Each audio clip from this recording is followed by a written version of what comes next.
Hey y'all, what's going on? Sydney, back with part 4 of my Living with Sickle Cell videos. As you can see, I got a haircut. I'm not looking like a caveman no more, guys. Thank the Lord. but real quick before I go on and talk to you guys, I just want to shout out my good friend Katora Woodley. She lives in Florida, and she's also been doing these sickle cell videos, and she has some great material out there, guys. So email me livingwithsc@gmail.com.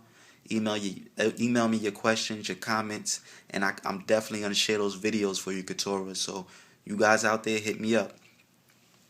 This video I actually wanted to interview my good friend Jamal, and we just didn't get a chance to meet up for whatever reason. But next week I definitely want to have that interview for you guys, so you can understand sickle cell from somebody else's point of view other than mine.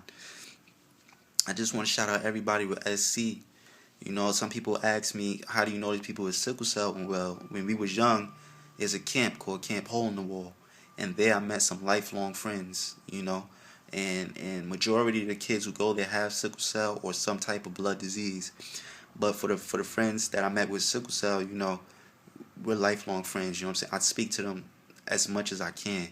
Fatima, Domingo, Josh, Warren, Aaliyah, Jordan, Mo, Paris. I just got in contact with one of my real good friends, Shay. I haven't seen her in forever. It's my homegirl, so it feels good because that's like your support system. These are the people that understand you because they go through what you go through. And when we was young, the only time we seen each other was in the hospital, and that's not really a good place to reunite with a friend. So the camp was like a place just to get away. If you want more information about the camp, if you have a blood disease or if you have sickle cell, like I said, just email me livingwithsc@gmail. I'll give you information. It's called Camp Hole in the Wall. It's founded by Paul Newman, and it's a great place to get away. I'm telling you, I recommend it for anybody with SC. But this video, I just wanted to speak about some facts, because I feel like I've been talking a lot about other things, but I haven't been giving you guys facts, and, things that you could really hold on to that you should know about sickle cell. So let me just start by describing the different type of cells. Now, somebody who doesn't have sickle cell, they have normal red blood cells. And these red blood cells, they're able to flow through your blood vessels freely because they're shaped like a disc. Now, a person like me who has sickle cell, our red blood cells, they happen to be shaped like a crescent. That way, when it gets clogged up in our blood vessels, that's when we experience, excruciating pain. And this can happen anywhere in our body. It can happen in your foot, your arm, your leg, your hand, So those are just basically the difference between a regular person who doesn't have sickle cell and a person who does have sickle cell. And because of our cells, clogging up and getting to that point, they die quicker than the normal red blood cells, which is why we have to keep on creating them. We have basically like a shortage of it. And this is why you see sometimes we have to get blood transfusions and things of that nature. And it's because of the red blood cells. They carry oxygen throughout the body, so it's important to be able to reproduce those as often as possible. And a person with sickle cell, they aren't able to do that as much as a normal person would. Now, with that being said, there's 5 different types of sickle cell from what I've been researching. There's 5 different types. I'm gonna give you 3 right off the bat that will stick out to you. Sickle cell SS, which is the disease, which is for people who experience the pain. Then there's SC, which is regular sickle cell. These people, they experience pain, but it's not as severe as the person with SS, who has the full-blown disease. And there's also the trait. Now, the trait is important because a lot of people don't know that they have the trait. And to give you this fun fact, 1 out of every 12 African Americans carry the trait. So just look around the room. Next time you're at a family gathering, look around the room. I'm pretty sure it's 12 people in the room. 1 of you guys, according to statistics, have the trait. Now, if you have the trait and your partner have the trait, those are 2 sickle cell genes. And as you know, if you're a parent or if you know anything about, babies and kids, one gene and another gene, when that comes together, that's boom. So, if you have the trait and your partner has the trait, that could have your baby ending up with the disease. So it's so important, guys. I can't stress this enough. Go get tested for sickle cell. It's a regular blood test.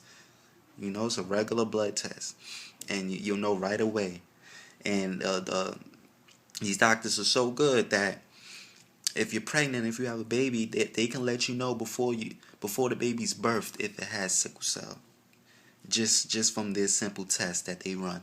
So it's no reason not to get tested for it. The same way you go and you get tested for STD or HIV or whatever the case may be, you should also go get tested for sickle cell. You should hold it in the same light. I encourage you guys to go do that. Some more fun facts. It's an estimate that 100,000 African Americans in the United States have sickle cell. So it's not too much, it's kind of rare, but at the same time, it's a relatively large number. So, and according to the facts, also 1 out of every 36,000 Latino Americans have it. So it's not just African Americans; it's also Latino Americans who have it. So just to give you some more fun facts, like I said about the blood test, definitely go get tested for SC to make sure that you don't have it. I'm actually looking at a piece of paper right now, guys, so it's not that I'm not paying you any mind. I'm just trying to read the fun facts and relay the information to you guys. The only cure for sickle cell is a bone marrow transplant. Now, the bone marrow transplant is very risky because it can lead to death. From what I heard, it's 100% proof. I've only known of one person with sickle cell disease that got the bone marrow transplant and was cured. So I can't really speak off my experiences from how it works because I only know one person. But let me just explain to you what the bone marrow is. It's a soft fatty tissue inside the center of your bones where the blood cells are made. Now, during a transplant, it takes healthy cells from the donor and inserts them into the person's bone marrow that doesn't work properly. Now, of course, like any kind of transplant, you're going to need a perfect match. Now, luckily for me, I have a little sister, and she's my perfect match. So if I ever wanted to get this transplant, I have a match right away. But for some people, they aren't as lucky. They have to go out on a limb and search and wait for the donor to come back. And it's everybody's situation is different. Now, another I wouldn't call it a cure, but another way to deal with sickle cell is something called hydroxyurea. Now, this medicine hasn't been on the market for too long. I believe I was actually one of the early patients who started on it. Me and my older sister, LaShonda. She also has sickle cell, SS, the disease, just like me. So, not alone with it. My mother, she's been going through it with my older sister and me, myself. So, I just want to thank you, Ma. Hey, Ma, thank you for putting up with that. But, like I said, me and my older sister, LaShonda, we've both been on hydroxyurea around the same time. And it's cut down our crisis a lot. I think I was in the hospital maybe 10 to 15 times a year, and it cut it down to maybe 2 or 3 times a year. But you have to be consistent. You have to take. I take it daily. I take 4 capsules daily, and along with it, I also take folic acid. And folic acid is it's not like hydroxyurea, but it kind of helps with the sickle cell from what I know. You guys can research these medicines. Go to Google. I feel bad because I can't really break it down to you 100% about folic acid, but it helps alongside with the hydroxyurea. And just last but not least, for pain, you gotta have something for pain when you're not feeling well, and that's the Percocet, the good stuff. I call it the good stuff, but it's not good because nobody should be taking this kind of medicine. Like I said, it's very strong. It's a narcotic. People get addicted to it. The whole 9 yards. But whenever I am experiencing a pain crisis, this is what I have to resort to. And if that doesn't work out, I have to go to the hospital and get something stronger, which I spoke about before, which would be the morphine, the Demerol, the Dilaudid. I try to stay away from strong medicines as much as I can. I try to drink water a lot. Water helps. I try to get as much rest as possible. And, a lot of people have different methods. Like I said, my friend Katora, if you watch her video, she has several different methods that has nothing to do with pain medicine or water at all, So I definitely encourage you guys to go watch her videos. My email is livingwithsc@gmail.com.